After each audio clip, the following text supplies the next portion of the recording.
Nous allons maintenant aborder un autre sujet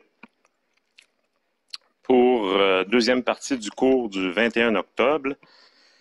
Nous allons parler maintenant de l'étape des revenus. Le revenu est une étape qui suit la trempe des aciers. De manière très générale, les aciers trempés doivent subir par la suite un revenu. Donc, le terme revenu fait tout simplement référence au fait que l'acier, après la trempe, va revenir dans un four. Donc, c'est pour ça qu'on utilise le mot revenu. Et presque à chaque fois, les aciers trempés, il est nécessaire pour deux raisons principales de procéder à un retour au four à une certaine température pour améliorer certaines caractéristiques et pour réparer des dommages dus à la trempe. Il y a des exceptions pour lesquelles les aciers trempés n'ont pas à être revenus, des applications pour lesquelles seule la résistance à l'usure est importante et pour lesquelles la résistance au choc n'est pas un facteur d'utilisation, comme par exemple les mèches de perceuse, pour lesquelles on demande une dureté maximum, une résistance à l'usure maximum, et la résistance au choc n'est pas du tout importante. Mais mis à part ce genre d'application-là, de manière très générale, comme les pièces utilisées dans les moteurs mécaniques, bien, il est absolument nécessaire de procéder au revenu après la trempe. Il y a deux raisons principales pour lesquelles on fait des revenus.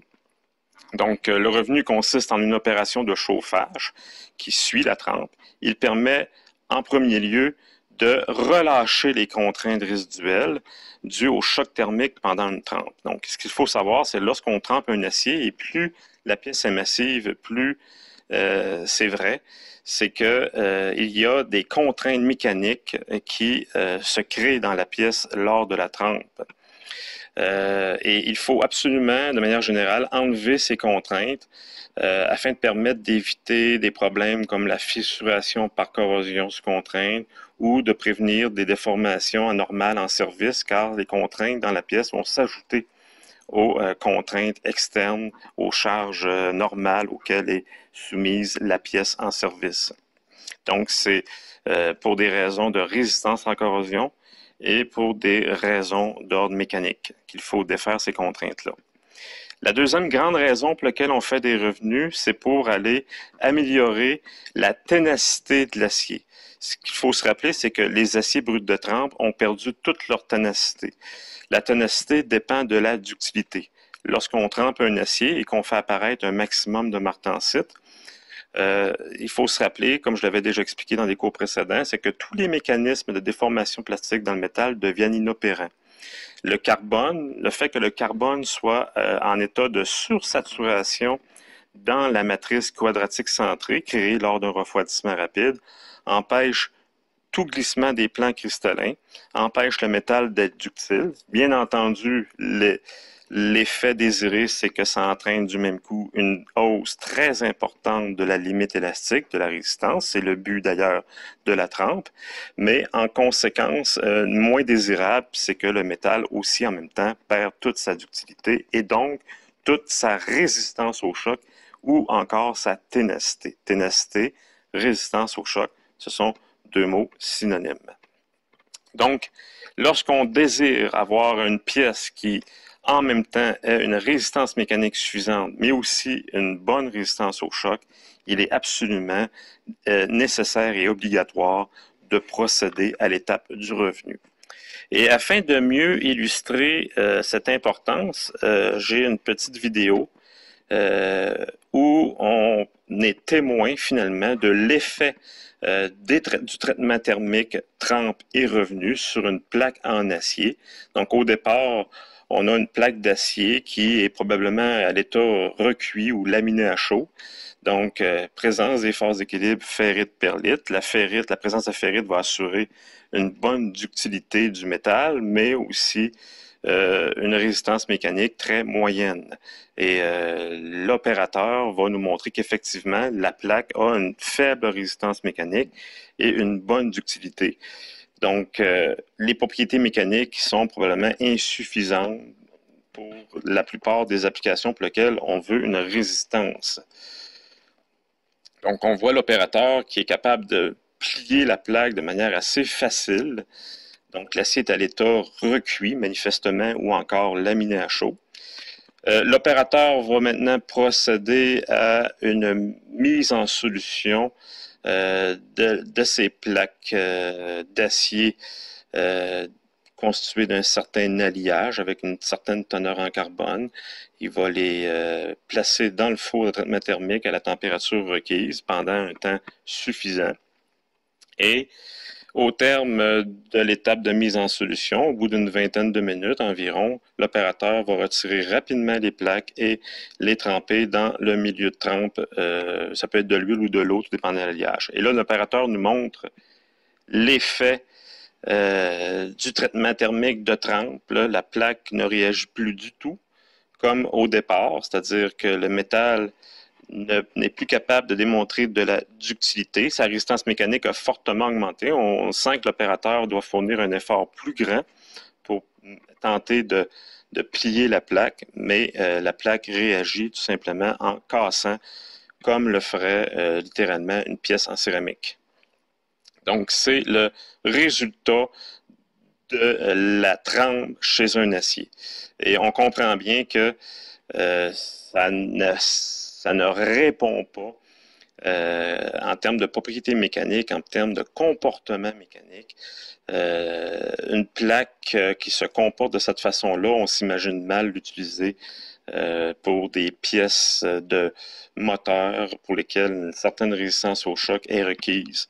Donc, on s'imagine mal utiliser ce genre, cet acier-là dans l'état pour lesquels on le voit à l'état brut de trempe. Donc, on voit encore très bien l'effet, donc cassé. Et là, l'opérateur va procéder maintenant à l'étape du revenu. Donc, la plaque va être placée dans un four à une certaine température pendant un certain temps, va être retirée du four. Et là, vous voyez le résultat final, trempé plus revenu. On voit que la plaque démontre une très bonne résistance mécanique, donc meilleure que l'état initial de la plaque. On voit que l'opérateur n'est pas capable de plier la plaque comme il l'avait été au début, mais la plaque aussi ne casse pas.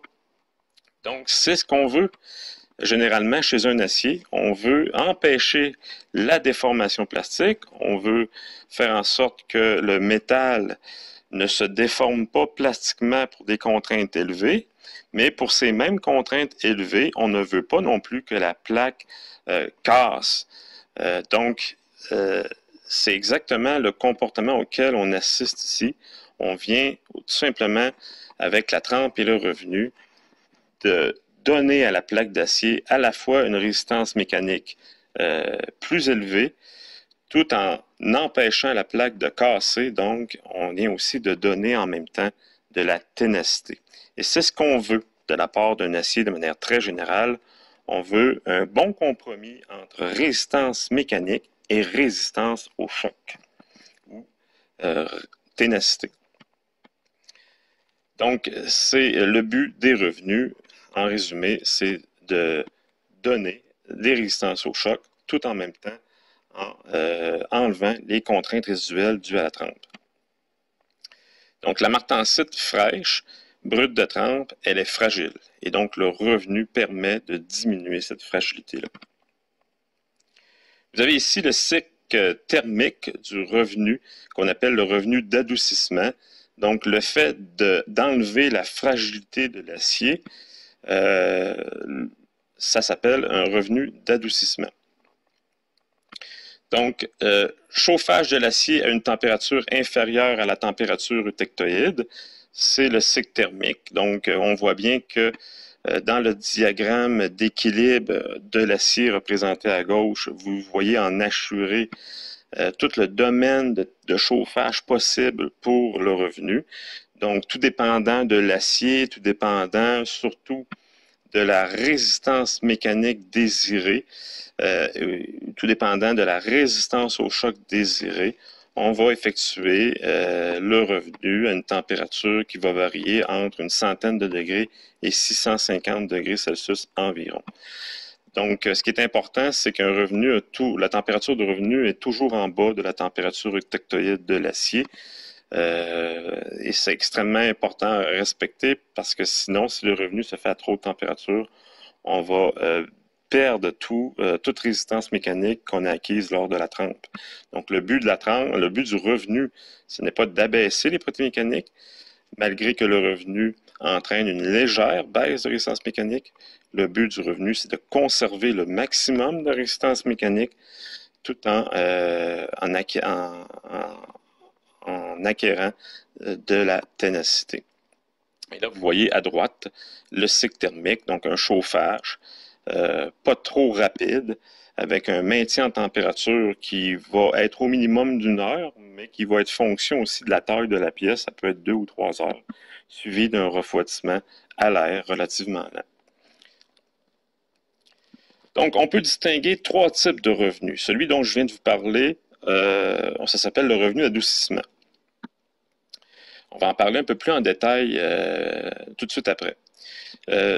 L'autre type de revenu, et là, ça paraît peut-être un peu bizarre parce que le contraire d'adoucissement, c'est durcissement. Et justement, il existe un revenu qui va provoquer, au contraire de l'adoucissement, donc une perte de résistance, va provoquer une hausse de résistance mécanique. Donc, à ce moment-là, on va appeler ça un revenu de durcissement. Donc, ce qu'il faut comprendre tout de suite, c'est que c'est seulement certains aciers fortement alliés pour lesquels on va observer un certain durcissement lors du revenu. On en reparlera un peu plus tard. Et il y a aussi le revenu de détente. Comme je l'avais expliqué plus tôt, un revenu, l'un des objectifs du revenu, et cet effet-là va toujours se produire sur un acier trempé, même si l'objectif est d'adoucir l'acier, il va toujours y avoir un effet de détente, c'est-à-dire un retrait des contraintes dues à la trempe. Donc, lorsqu'on trempe un acier, comme je l'ai mentionné tout à l'heure, des contraintes mécaniques résiduelles sont créées.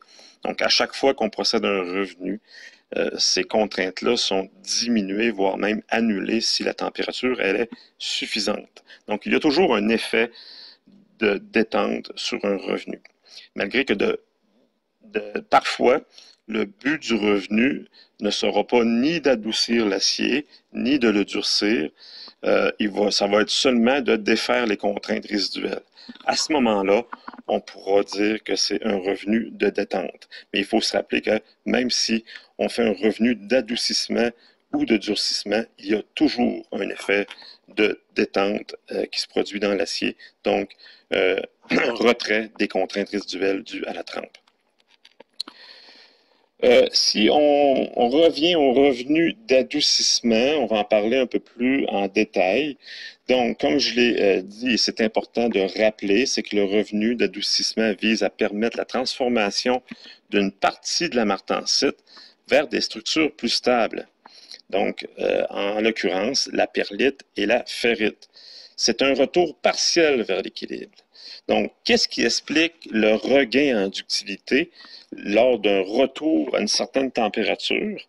Ben, c'est que le carbone est capable de se déloger. Une partie du carbone coincée dans la structure quadratique centrée, si on augmente la température de l'acier, une partie de ces atomes de carbone-là vont pouvoir se déloger.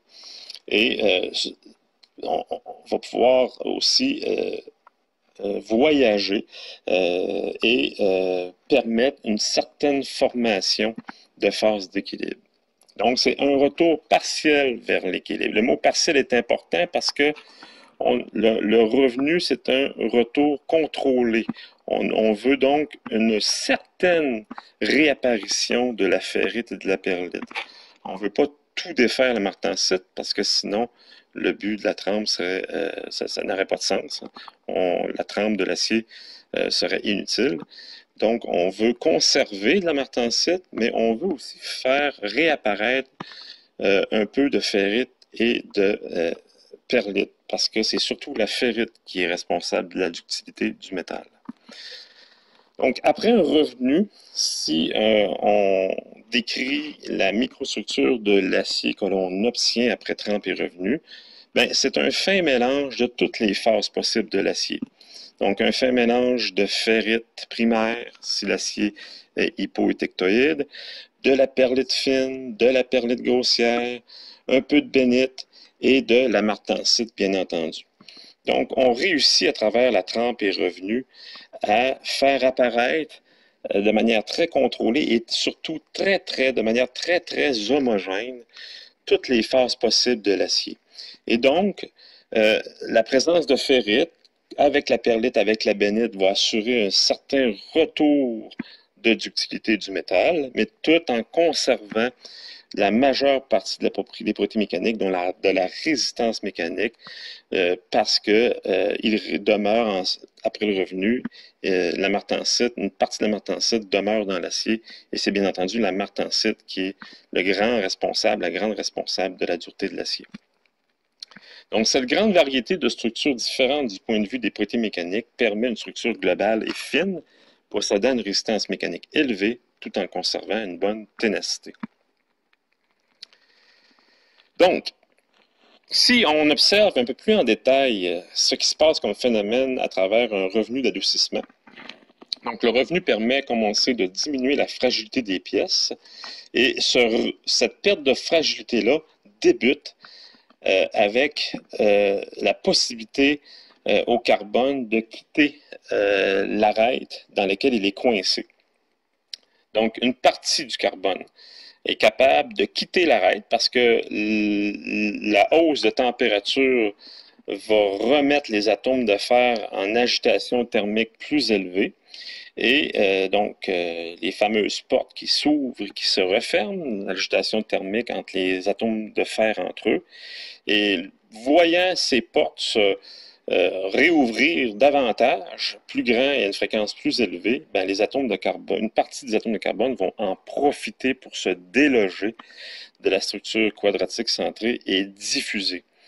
Donc, le martensite perd un peu de carbone et on sait que la dureté de la martensite dépend du carbone. Donc déjà là, vous avez une légère perte de résistance mécanique et de dureté qui est associée au délogement ou au départ du carbone des sites sur lesquels il est coincé.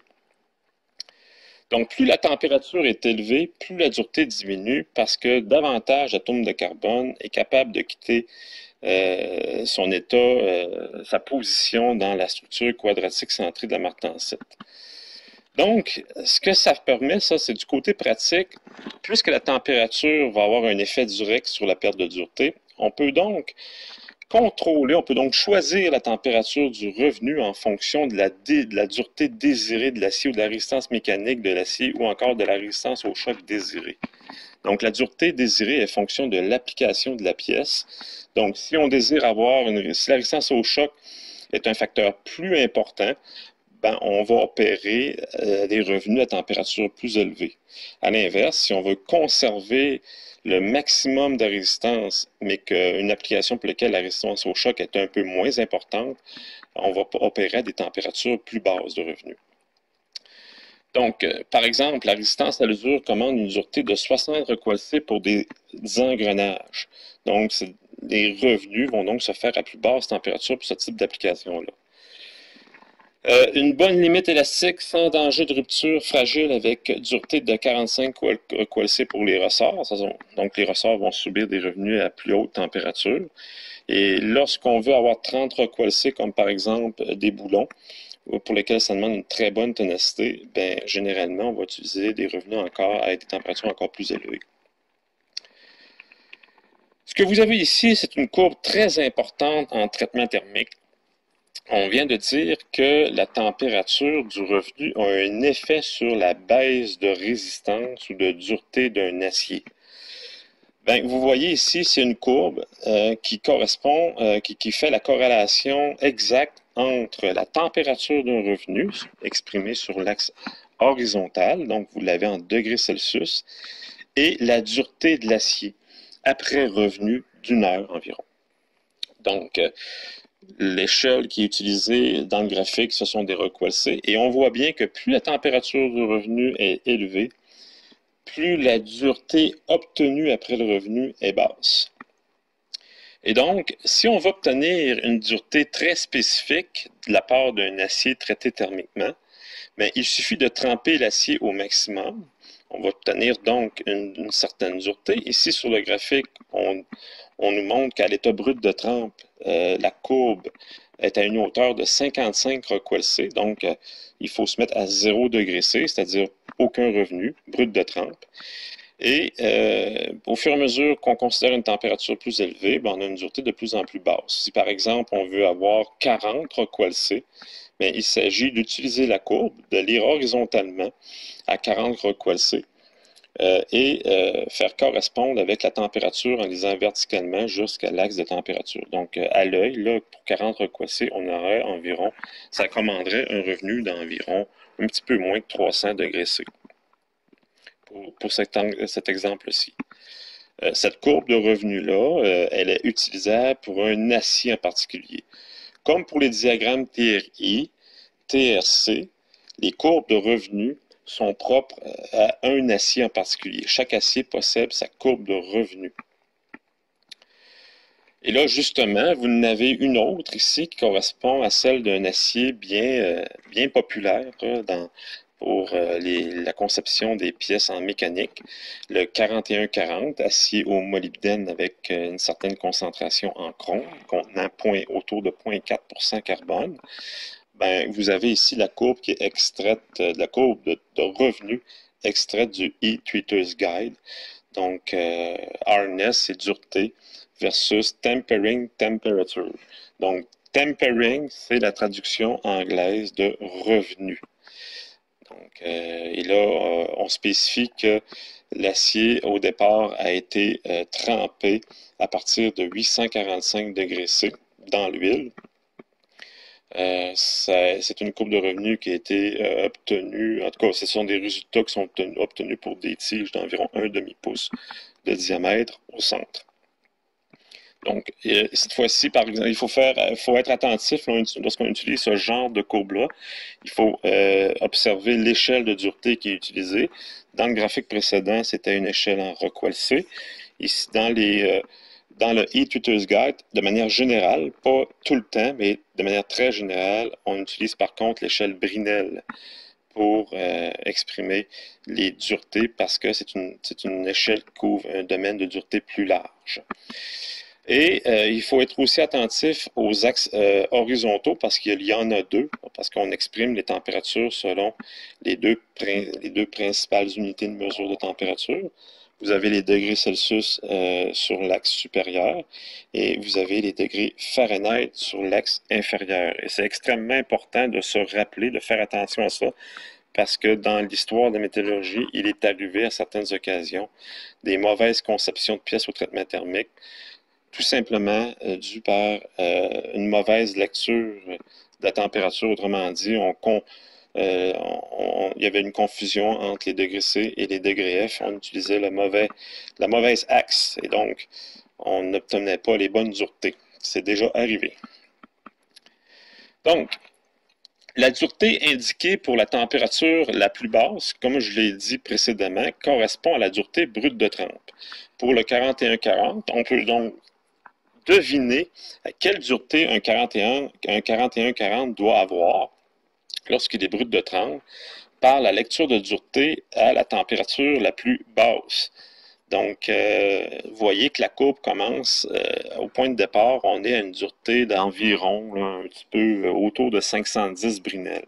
Donc, on s'attend à ce que ce soit la dureté brute de trempe sans revenu. La dureté brute de trempe, comme je l'ai déjà spécifié dans la présentation précédente, ce qui est extrêmement important de se rappeler, c'est que la dureté de la martensite dépend uniquement du taux de carbone. Donc, c'est la teneur en carbone qui détermine la dureté de la martensite et donc de l'acier brut de trempe qui contient que de la martensite. Donc, c'est extrêmement important à se rappeler, ce qui explique, dans le cas d'un 4140 qui possède autour de 0,4 % de carbone, mais ce 0,4 % de carbone-là est directement relié au fait que la dureté de la courbe commence à 510 Brinell. Et là, ce que je vous montre ici, c'est que je viens de faire apparaître deux nouvelles courbes. Une nouvelle tracée en haut de la courbe d'origine du livre et une autre en bas de la courbe d'origine du livre. Pourquoi? Parce que ce qu'il faut se souvenir, c'est que les aciéries qui fabriquent les aciers disposent de marge de manœuvre au niveau des éléments d'alliage, le carbone inclus. Donc, un 4140, ça rappelle, bien entendu, le 40 fait référence au fait que l'acier possède 0,4 % de carbone. Mais en réalité, les 4140 ont le droit, peuvent contenir entre 0,37 et 0,42 carbone.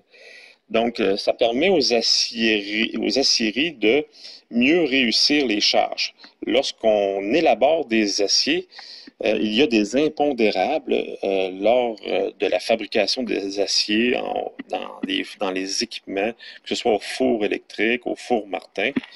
Et il est difficile d'aller chercher de la précision au niveau des éléments d'alliage. Donc, pour faciliter le travail des aciéries, les aciéries disposent de fourchettes de composition. Donc, ils ne sont pas obligés de viser ou d'obtenir exactement 0,4.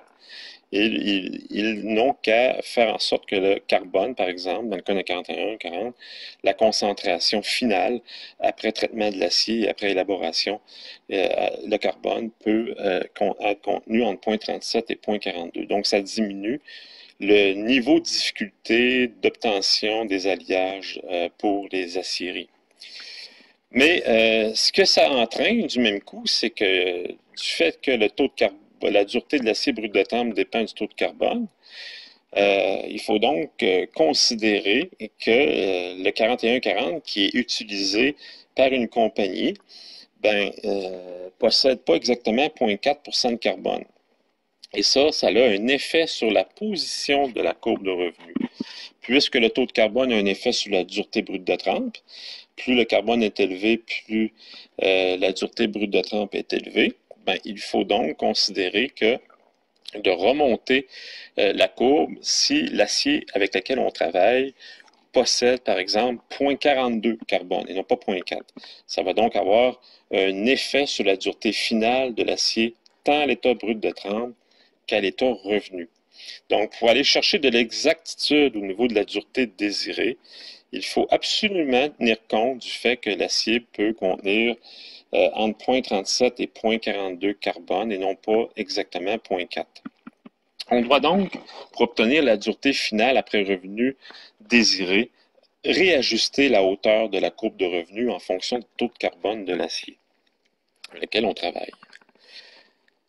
Donc, par exemple, il faut connaître la dureté obtenue à l'état brut de trempe pour savoir si la hauteur de la courbe doit être ajustée et si oui, de combien.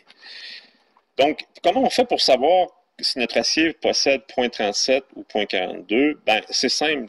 Normalement, lorsqu'un client achète un acier, les aciéries sont obligés de fournir l'analyse, ce qu'on appelle l'analyse chimique de l'acier, obtenue généralement par des technologies comme le spectromètre à émission par étincelage. Donc, on est capable de mesurer très précisément la teneur en carbone à 3 chiffres après le point. Donc, on peut partir de cette information-là, mais aussi, on peut tout simplement prendre une mesure de dureté de l'acier avec lequel on travaille à l'état brut de trempe. Donc, par exemple, si l'acier que l'on achète possède autour de 0,42 carbone et non pas 0,4, et qu'on prend une dureté à l'état brut de trempe de notre acier et qu'on mesure, par exemple, 520 Brinell, on connaît, autrement dit, là, on sait que notre acier possède plus que 0,4. Et donc, la dureté n'est pas de 510 comme la courbe le laisse penser, mais plutôt de 520 tel que mesuré.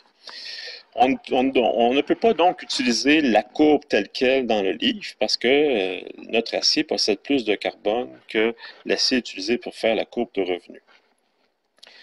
Donc, ce qu'on fait tout simplement, c'est qu'à partir de la dureté mesurée brute de tremble, on retrace la courbe à partir de 520. Et là, tout simplement ce qu'on va faire, c'est qu'on va tracer la courbe de manière à suivre, à garder le même écart pour toute la gamme de températures de revenu. Donc, par exemple, si la dureté, j'ai dit 520, mais si on prend par exemple 530 Brinell, mais que la courbe débute à 510 Brinell, ben, on commence à tracer une courbe à partir de 530. Et là, ben, on peut mesurer à la règle sur le diagramme l'écart que ça représente en millimètres sur le graphique que l'on utilise. Par exemple, si on mesure 6 mm entre le 510 et le 530, on va appliquer ce même 6 mm-là partout sur la courbe. Et là, on va tracer la nouvelle courbe. Et vous voyez que ce que ça apporte comme correction, c'est quand même non négligeable. Si on s'était contenté d'utiliser la courbe telle quelle sans considérer que notre acier avait un taux de carbone très différent, en tout cas légèrement différent du taux de carbone de l'acier utilisé pour faire la courbe de revenu dans le livre, ben, on aurait quand même eu un écart assez important en termes de dureté. Mais ce que ça nous permet de faire aussi, c'est que si on ne tient pas compte de la correction et qu'on lit directement sur la courbe d'origine, pour obtenir une dureté de 400 Brinell, par exemple, si la dureté désirée de l'acier de 400 Brinell, bien, la courbe nous indiquerait que la température nécessaire aurait été autour de 390 degrés C. Donc, si on lit la flèche qui est à gauche, en montant vertical, en faisant correspondre de 400 Brinell avec la courbe d'origine, la courbe d'origine nous indiquerait qu'un revenu de 390 degrés C nous permettrait d'avoir la dureté de 400 Brinell. Mais si on tient compte du fait que notre carbone de notre acier à nous est légèrement supérieur et qu'on a effectué correctement la correction de courbe, bien, ce que la nouvelle courbe nous dit plutôt, c'est que le revenu pour obtenir ce 400 Brinell-là doit plutôt se faire autour de 425 degrés C. Donc, c'est quand même un écart quand même assez important en degrés C. Donc, ça nous permet d'aller chercher une exactitude au niveau de la dureté. Si on n'avait pas tenu compte de cette correction-là, on aurait obtenu une dureté plus grande que désirée. Maintenant, l'effet du temps et de la température de revenu sur la dureté de la martensite revenue. Donc, le temps n'est pas souvent un facteur chez les revenus, c'est la température qui va décider de la dureté. Mais le temps est un facteur pour les premières minutes ou à l'intérieur, disons, de la première heure du revenu. Donc, ce qu'il faut savoir, c'est que la chute de dureté est quand même assez rapide dans les premières minutes de traitement et que la prolongation du temps n'apporte que de faibles baisses de dureté. Donc, il ne sert à rien de prolonger le revenu trop longtemps parce que l'effet diminue très rapidement. Habituellement, un temps d'1 heure par pouce d'épaisseur est suffisant pour aller chercher la dureté spécifique. La trempe martensitique suivie du revenu d'adoucissement permet donc d'obtenir le maximum au niveau de la ténacité, comme je l'ai déjà expliqué. Et la baisse rapide de dureté est attribuable à la formation de cémentite grossière. Mais aussi, comme je vais l'expliquer plus tard, tout de suite après, de d'autres facteurs. Nature de la réaction du revenu. Donc, le carbone qui se déloge de la martensite est capable de diffuser et être capable de faire de la cémentite, donc du carbure de fer. Donc, il va y avoir, durant le revenu, une certaine formation de cémentite, de carbure de fer, mais très, très fin. Et ce qu'il faut savoir aussi, c'est que tout dépendant de la température pour laquelle on opère le revenu, on va pouvoir séparer le mécanisme du revenu en 4 étapes. Et chacune des étapes va donner lieu à des réactions différentes qui vont opérer pour des températures différentes. Lorsque vous placez une pièce dans un four du revenu, bien entendu, la pièce n'acquiert pas immédiatement la température du four. Il va y avoir une montée en température progressive. Entre 20 et 100 degrés C, il ne se passe pas grand-chose lors du revenu. C'est plutôt à partir de 100 degrés C que là, on va voir des phénomènes apparaître. Donc, entre 100 à 200 degrés C, qu'est-ce qui va se passer? Bien, à ces températures-là, le carbone commence à se déloger. Une partie du carbone, pas toute, bien entendu, mais la martensite blanche, qui est la martensite brute de 30, qualifiée de ferrite prime, euh, perd une partie de son carbone. Une partie de ce carbone-là va diffuser et il va y avoir réaction chimique entre des atomes de fer pour voir se former un peu de carbure de fer, dont le symbole est epsilon entre parenthèses. Et la martensite, ben, elle va perdre un peu de carbone. Donc la martensite va baisser en dureté et il va y avoir en parallèle aussi une certaine formation de carbure de fer. Puisque la martensite perd de la dureté, on va voir apparaître aussi, ce qui n'est pas mentionné dans la diapo, une certaine apparition de ferrite. Et à ça va être associé aussi une perte de dureté de 1 à 4 Rockwell C. Donc, le revenu à 200 degrés C provoque donc de 1 à 4 Rockwell C. Vous avez en bas de la diapo la réaction, donc martensite blanche, pour la formation de martensite à plus faible teneur en carbone. C'est ce que veut dire le symbole à côté du M. C'est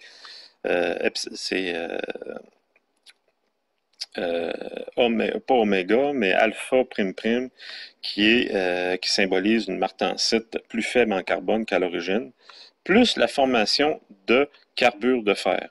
À noter, la formule chimique du carbure de fer ici, ce n'est pas le Fe3C qui est formé à cette étape-là, c'est un autre type de carbure de fer, Fe5C2, à 7 atomes. Donc 5 atomes de fer et 2 atomes de carbone, et non pas la cémentite classique à l'équilibre, constituée de 3 atomes de fer et 1 atome de carbone. La deuxième étape, donc lorsque l'acier continue à monter en température et dépasse 200 degrés C, d'autres phénomènes vont apparaître. Là, la température est de plus en plus élevée. On va permettre finalement l'apparition de phases d'équilibre. Donc, c'est là que va apparaître la ferrite. Et la ferrite va apparaître beaucoup plus qu'à la première étape. Et elle va apparaître beaucoup à partir de l'austenite résiduelle. Donc, l'austenite résiduelle, j'en ai pas encore parlé en détail dans le cours, ça va venir bientôt. J'ai déjà mentionné que lorsqu'on trempe un acier, il est impossible de transformer toute l'austenite en martensite, donc d'obtenir 100% martensite à l'aide d'une simple trempe. Il y a toujours une partie de l'austenite qui demeure austenite, ce qu'on appelle l'austenite résiduelle. Et le revenu va permettre de défaire une bonne partie de cette austenite résiduelle-là en phase d'équilibre. Donc, on opère, finalement, c'est à toute fin pratique, la réaction étectoïde normale qui va avoir lieu entre 200 à 300 degrés C à partir de l'austenite résiduelle. Donc, à ça va être associée une baisse de dureté de 4 à 8 Rockwell C. Il va y avoir formation de bénite. Donc, la ferrite et le carbure de fer ne feront pas de perlite. Ça va être une espèce de bénite, donc une ferrite sursaturée en carbone avec une dispersion de fin carbure de fer. Donc, ce phénomène-là s'appelle le durcissement secondaire. Et il va y avoir une formation de phase d'équilibre bénitique, ferrite avec carbure de fer. Entre 300 et 400 degrés C, une partie de la martensite blanche à faible teneur en carbone. Donc, on sait que à la première étape et à la deuxième étape aussi, ça continue comme phénomène, malgré que je ne l'ai pas mentionné. Mais à partir de 100 degrés C et jusqu'à 300, ben, la martensite blanche perd une partie de son carbone pour faire ce qu'on appelle une martensite revenue. Et de 300 à 400 degrés C, ce phénomène-là va s'accélérer.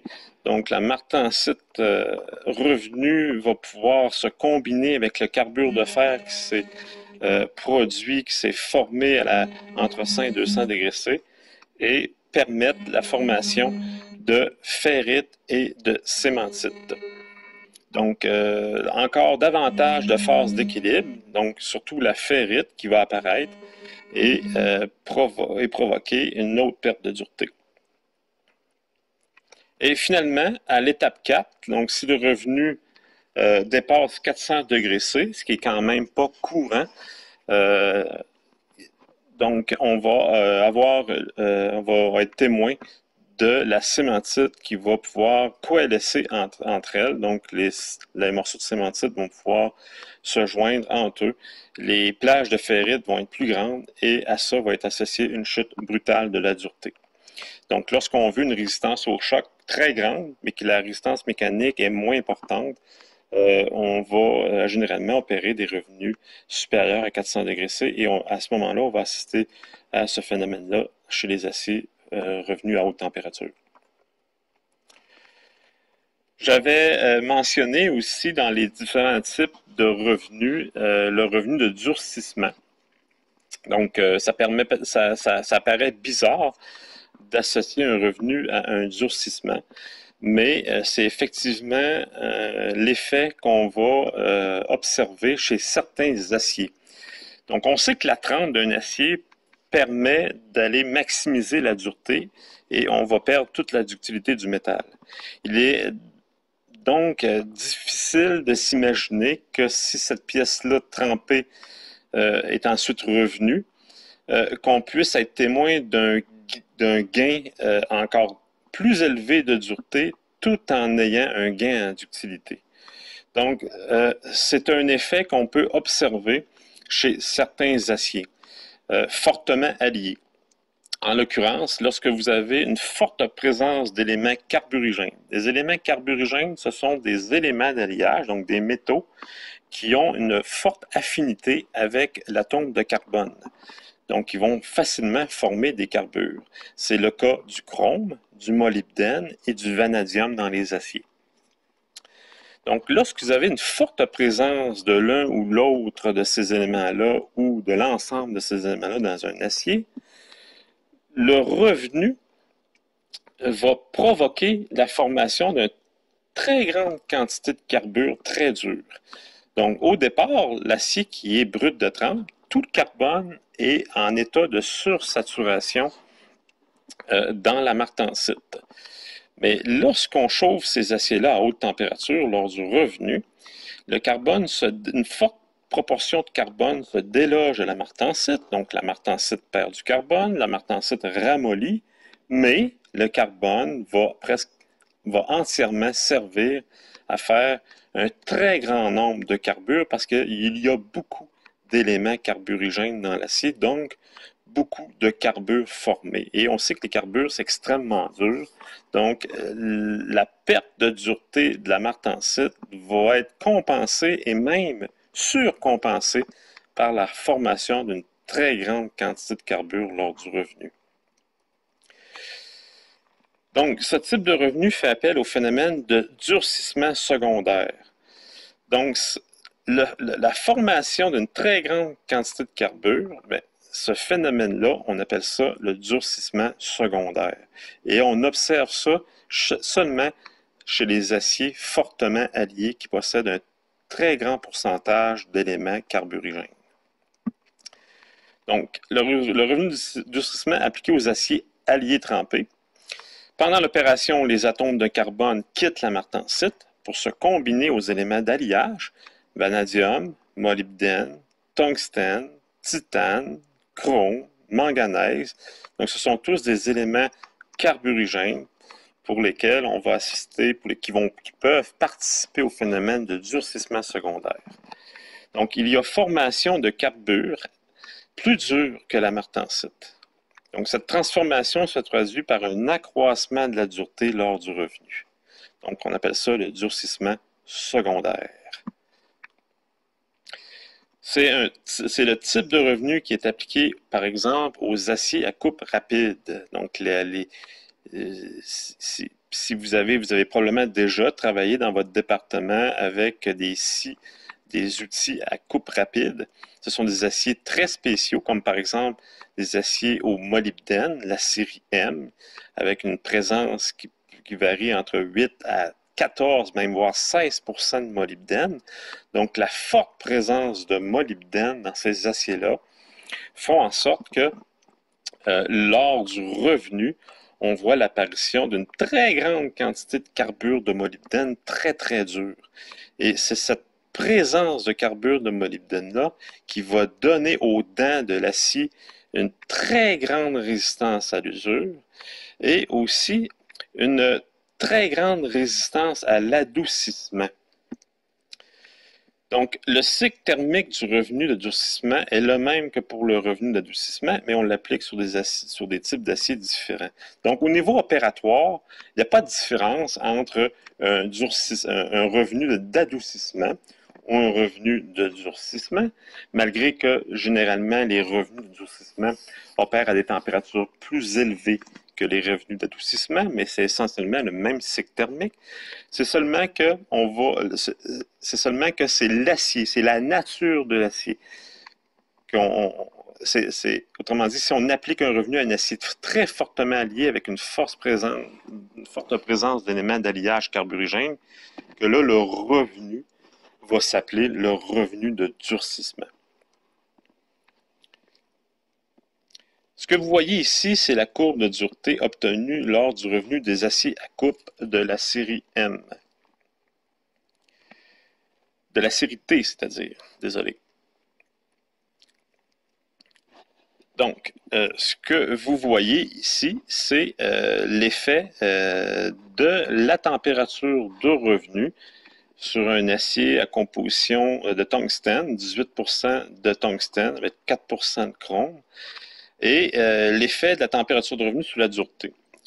Ça, sur quoi je veux porter votre attention, c'est qu'il y a un domaine de température pour lequel on a un gain en dureté. Vous voyez, au début, brut de 30, 0, donc sans revenu. Cet acier-là, lorsqu'il est uniquement trempé, ben, on atteint environ autour de, à l'œil, autour de 65, entre 65 et 66 Rockwell C, brut de 30, ce qui est très élevé. Parce qu'on remarque que la teneur en carbone est à 0,7%. Donc, ce qui explique une dureté relativement élevée, brute de 30. Et lorsqu'on procède à un revenu, ben, pour des températures de 100, 200 jusqu'à 340 degrés C, ben, on voit le phénomène normal, c'est-à-dire ce qu'on a vu précédemment, c'est que la température de revenu plus élevée est associée à une baisse de dureté. Mais lorsqu'on considère la température de revenu plus élevée, donc à partir de 400 degrés C, et cet effet-là est maximum à autour de 550 degrés C, on voit une hausse, on assiste à une hausse de dureté pendant le revenu à ces fortes températures-là. Même que la dureté dépasse la dureté brute de 30. C'est ça, le durcissement secondaire. Et ce qui explique cette hausse de dureté-là lors du revenu, c'est la forte présence de tungstène, aussi celle du chrome et du vanadium. Et donc, la température de 550 a permis une formation très importante de carbure secondaire, donc de durcissement secondaire. Je vais maintenant terminer le cours sur les revenus, en tout cas le suspendre, poursuivre pour une autre capsule. Ce cours-là va vous permettre de mieux comprendre la prochaine activité de laboratoire pour laquelle, justement, le revenu est le sujet central.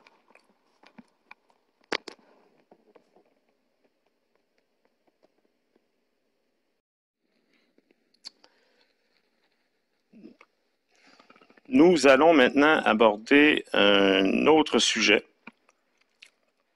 pour deuxième partie.